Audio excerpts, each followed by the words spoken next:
So a bit more about ourselves. I think we should have another one of our crazy story times. Should we? Oh God. I think we should. Really? Oh, we've got to be careful about this. Yeah.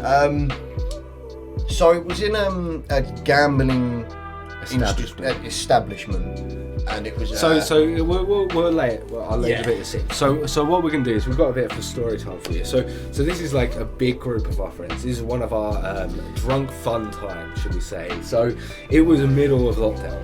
All right, the start 2020 COVID. Yeah, dead it was as shit. It mate. was so bad, and we all had severe drinking problems at this point. so we obviously hadn't been able to meet. And we should make this clear. So not only did we have drinking problems, we also had codependency problems of each other. So we would like meet up nearly every day and always hang around with each other, like after work, so on and so forth. It was constantly, and there was around about like 10 of us in this group, and it would be constantly. So we were always chilling around each other. So obviously lockdown happened and none of us saw anyone, and we just become solo alcoholics. We might have like met up on like Discord or something like that. We got drunk on Discord quite a few times. Yeah, but we were still pretty bored and antisocial and missing like each other, do you know what I mean? Because we would always chill with each other. So it got to a point where we just couldn't do it anymore. And an associate of ours, or a friend of ours, like worked out of the area at this gambling establishment and had access to the upstairs area. It was a disused building above it and around it. So we arranged to travel, obviously. It's quite hard getting 10 of us, let alone in lockdown. Getting a few of us to meet up. Obviously, we was not supposed to do this at all. Getting a few of us to meet up it can be a challenge now. But getting 10 of us to travel a distance, all us like together, and then kind of split it up, getting closer to it. Then also we had a rather large speaker we had to transport as well and stuff like this. So anyway, we arranged to meet up at this establishment, and we get there, and like it is in the middle of this like town area. So like normally you're thinking, what? That's crazy, but it's lockdown. So like all of these shops are closed. Everywhere is closed, and there's no like residential area anywhere, and it's empty. So we can be loud and not really like get away with it. It was insane. So we get to the establishment and we're like entering one by one, getting taken upstairs, and then once everyone's sort of there, the night is where it really starts. It got really, really heavy. So obviously, being serious drinkers or problematic drinkers, like we just keep going. You know, we start it off, get the music going, get a bit of a jive on, get moving, and then we just started like we're like, okay, let's play a game. You know, roll in cigarettes, and devil's lettuce. You know, making sure we've got some good sweeteners around, and having a good time. And we start just playing Never Have I Ever, and that soon turns into. Because the thing with our Never Have I Ever is we know what's going to make the other people drink. So we're just going to say that because we know everyone so well. So it's like, I know this question will not make me drink but make everyone else drink. So I'm going to say it. Yeah, you know, you just want to get drunk. And the funniest thing with it as well is you can call people out. So you can see the people who didn't want to drink too quick, too heavy, too quick, and they'll just sit there and they'll be like, "No, I ain't done that." And everyone looks and just like, "No, we know, drink that drink." Drink it. We know your dirty deeds. You're not in a new group. So we get. It's about what. Couple of hours in at this point. I've done a bottle of gin, you've done a bottle of Red Stag. Oh, definitely. We've done multiple crates of beer, and obviously, like I said, there was around about 10 of us, and the vibes are good. You know, we're flowing around. We were smoking inside the venue as well. There was no going out. We were literally just getting hot boxing this entire room. We probably started around about 8 o'clock, and then this turned out that after the Never Have I Ever and the intro of the night, I would say, sort of come to an end. That's around about 10 o'clock that sort of intro of the period. The intro period ended, and more serious things started to occur. And how we know and we can mark that off is because the end of the good starting point is when everyone in the group, apart from one person, started getting on a good level and was like, okay, I'm about half of my alcohol deep, maybe a bit more, I need to go re-up. One person was a bit too drunk. Everyone's got this friend that just thinks they can drink, and it turns out they can't. Just cannot keep up. They can't keep up. They think they can, but just give up. You can't. Admit when you can't drink anymore is not a problem. So drink responsibly. We're all in this room, and there's chairs, shit-face. There's chairs in like a circle, people are in different groups chatting, and this one friend is sitting on this chair like this, just passed out. Friend one, right? I'm sitting opposite him, and I'll get him a bin bag, like a full-on bin bag, and I'll just go over to him, I'll put it next to him, and I'm right, I'm gonna go take a shit, I'll be back in a minute. Gone to the toilet, had a shit, come back, and It's as you come back in. It's as I come back in. It's everyone's like, oh. I'm like, what? And then I've looked over and he's sitting there and he's just covered in sick. So let me explain it from our point of view. I gave you a bin bag. It's so funny. So we're all standing around. Obviously, Jack's gone out to this toilet, which is in another room. So he's had to leave the main room. I've had to leave the main room because it's a building where there's a few corridors and other like rooms and that, but we're all in the main room.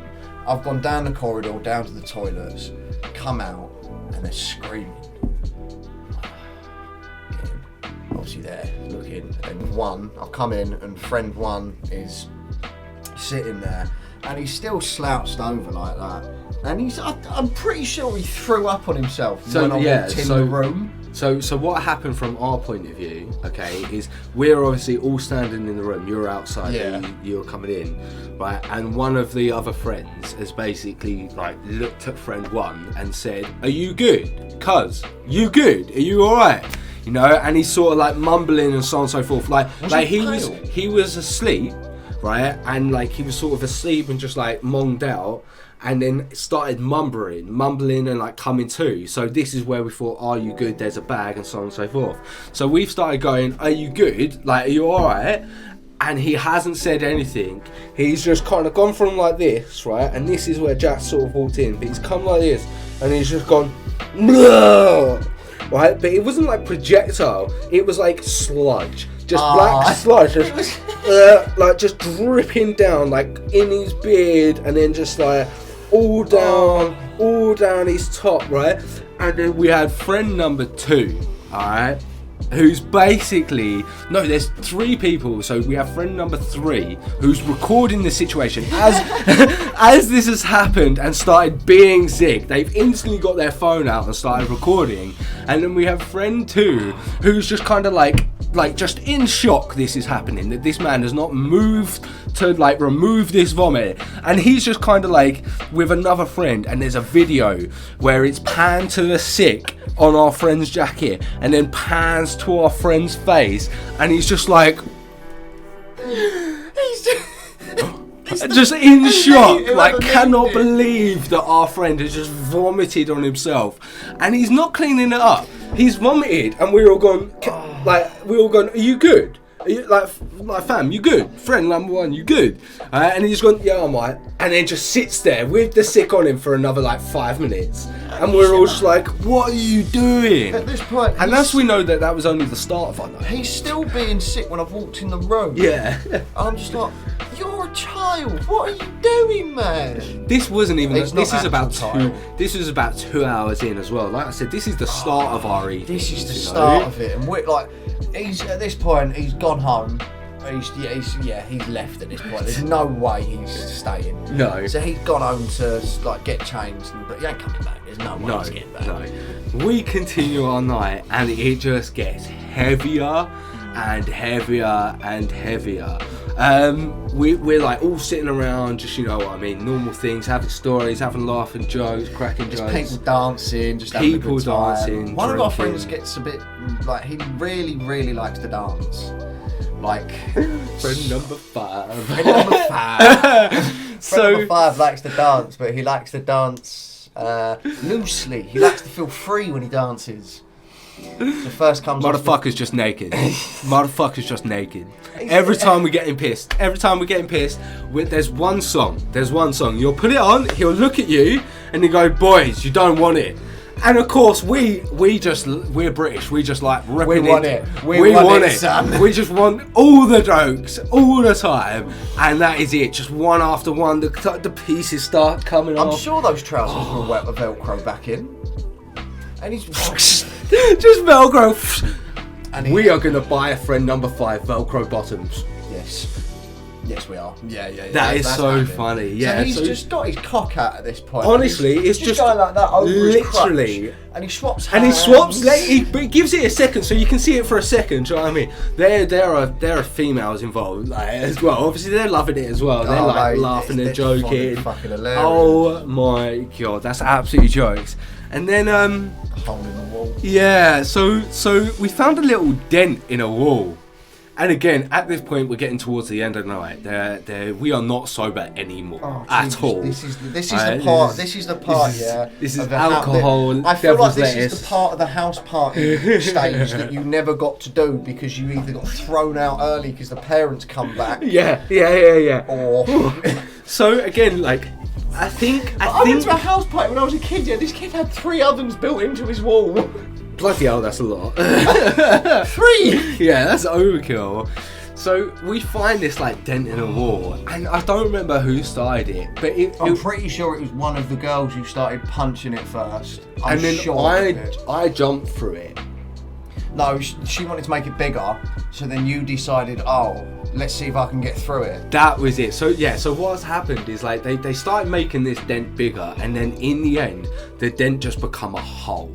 And it just kept on getting bigger. Like people were running at it, like slamming against it. We were determined to for get a this half wall hour. We were just wrecking this wall, and then in the end, we got like a hole. And I've gone through it, and I've gone, I can fit through that. They've all gone, no, there is no way. You were quite large at this point. I was larger than I am now. And I've literally gone to the back of the wall, run at it, and I've done a Superman. Literally, but it was so smooth. Like, I was even surprised. It went I literally went like that, just go straight through this hole. Obviously, I make it bigger. And then we destroyed it. We absolutely ruined it. I can't believe. Because then other people were going through it as well. Everyone was going through it. I'm pretty sure we made the wall a door at one point. It's just there was just so much more things we're not allowed to say on YouTube. Oh yeah, honestly, we're trying to keep a lot of things out. We terrorised this place. So yeah, what time did we all leave in the morning? I think it was ridiculous. I think it was 5, 6 o'clock. 5, 6 o'clock in the morning. We all had to leave. Like it was quite bait, like leaving. But we left in groups. Like, yeah. We had 2, to like 3 at a time. Stagnate. And then we all kind of like met at this bus stop or whatever. And I don't think anyone's ever seen the state of. If you ever get on public transport when you are off your tits on the verge of coming down, while after doing stupid, but you've still got wall. You've got crumbs of wall in your pocket. People on the bus and that. We were okay because it was locked down. Yeah, so the trains were so empty. It was like desperate people who had to go to work. But when people were just looking at you, it was so bad. The bus driver was just like. We were so loud. We also we didn't even mention we had this speaker. We had this speaker, and this speaker is an expensive speaker. It's something you would get at night. It got stuck in customs because of a friend's history. So the thing with it is because it was like so big, we had it like full blast all night. How big would you say? I reckon it's up to waist height. Yeah, I reckon. Give it sort of an estimate. It was probably about that big. Maybe back there or something like that. But it's a solid, wide sleeper. Absolutely massive. And we just rinsed it. That was going. We were smoking. Everyone was laughing and joking. It was one of our better nights. Everyone was there. Everyone was definitely involved. One of our better nights. Just such a good vibe. Such a good atmosphere. One of our many stories. And if you are wondering, I went back with the person who had the keys to the establishment. Yeah. And we tidied it up the next morning because Yeah. obviously we didn't want any evidence left. It's hard to leave no evidence without a there's a hole in the fucking wall. I think we must have left like 7-8 bin bags full of cans of beer, bottles of booze, drywall, everything. Ah, so But yeah, we bad. tidied it up and that was it, man. Oh was, my yeah. Christ. I left there thinking there is no way we could do this again. And there you go. I think that's your answer if we done it again or not. Yeah. So many stories from our history. There's plenty more. We'll get some of our boys on. Yeah, definitely. Some of their points of view. We need to get Ash on, and Yeah. he needs to explain the first night he ever went out with us. Yeah, that would be a good one. Many stories from our flat, which we mentioned a bit The earlier. old flat is, the truck flat. Yeah. Oh God. Oh God, indeed. Oh God.